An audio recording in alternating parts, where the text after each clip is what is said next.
ये तस्वीर जो हाथरस पहुंचे हैं, इससे पहले संभल जाने का प्रयास उन्होंने जरूर किया था। हाथरस पहुंचे हैं। ये 2020 का मामला, जहां पर एक पीड़िता के साथ दरिंदगी हुई और उसके बाद अस्पताल में जब भर्ती थी उसकी मौत हो गई थी।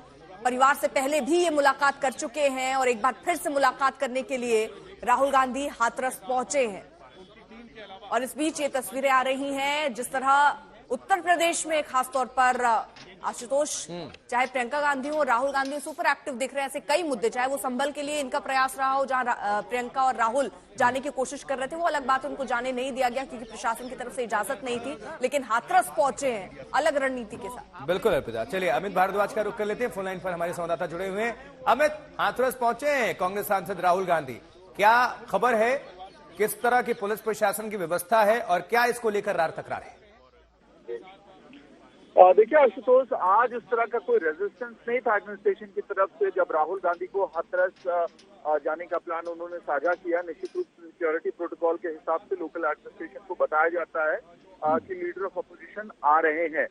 तो राहुल गांधी हाथरस पहुंचे हैं उस दलित परिवार से मिलने के लिए जिनकी बेटी की हत्या हुई थी 2020 में और आरोप लगे थे कि गैंगरेप का मामला था। इसमें जातीय टेंशन भी बहुत ज्यादा उस वक्त हमको देखने को मिला था, जिस तरह से सनातनी ठाकुर समुदाय और दलित समुदाय के बीच में हुई थी इस पूरे घटनाक्रम को लेकर। और तब भी राहुल गांधी और प्रियंका गांधी वाड्रा दोनों हाथरस आने के लिए जिस तरह से उन्होंने फ्रंट फुट पे आके एडमिनिस्ट्रेशन से एक तरह से आप कह सकते हैं कंफ्रंटेशन करते हुए परिवार से मिलने के लिए पहुंचे थे, वो एक आइकॉनिक तस्वीर बनी थी। लेकिन अब जब 2024 के अंत में राहुल गांधी और प्रियंका गांधी वाड्रा राहुल गांधी मिलने जा रहे हैं परिवार से, तो एक तब्दीली इस केस में ये हुई है कि इसमें जजमेंट आया था।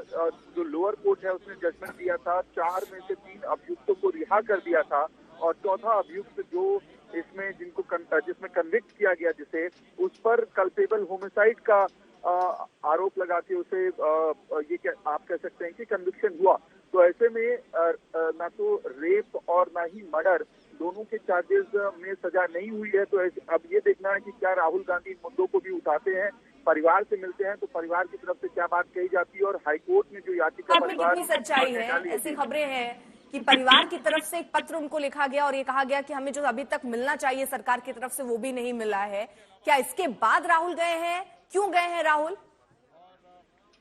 अर्पिता, देखिए कई बार जो पीड़ित परिवार है उसमें प्रशासन की तरफ से बेरुखी की बात समय समय पर वो उठाता रहा है, चाहे वो रिलोकेशन की मांग हो या फिर जो न्याय की मांग है, इन सारे मुद्दों को लेकर। और अभी हाई कोर्ट में तो वो याचिका जो लोअर कोर्ट का ऑर्डर है उसके खिलाफ वो डाल ही रहे हैं, वो कानूनी लड़ाई परिवार लड़ ही रहा है। तो ऐसे में राहुल गांधी को क्या परिवार ने अप्रोच किया या खुद राहुल गांधी मिलने जा रहे हैं, थोड़ा इसको लेकर संशय बना हुआ है। लेकिन थोड़ी देर में मुझे लगता है कि तस्वीर स्पष्ट हो जाएगी। हाँ, ये जरूर तय है कि राहुल गांधी ये उम्मीद है कि थोड़ा लंबा समय आज इस परिवार के साथ बिताएंगे और उनकी बात सुनेंगे और फिर संभवतः वो मीडिया को भी एक बार ब्रीफ कर सकते हैं आखिरकार उनकी बातचीत क्या रही। और ये भी मुद्दा कि क्या लोकसभा के अंदर वो इस परिवार की जो मांग है, खासतौर पर न्याय को लेकर जो मांग है, उसको उठाएंगे। अर्पिता,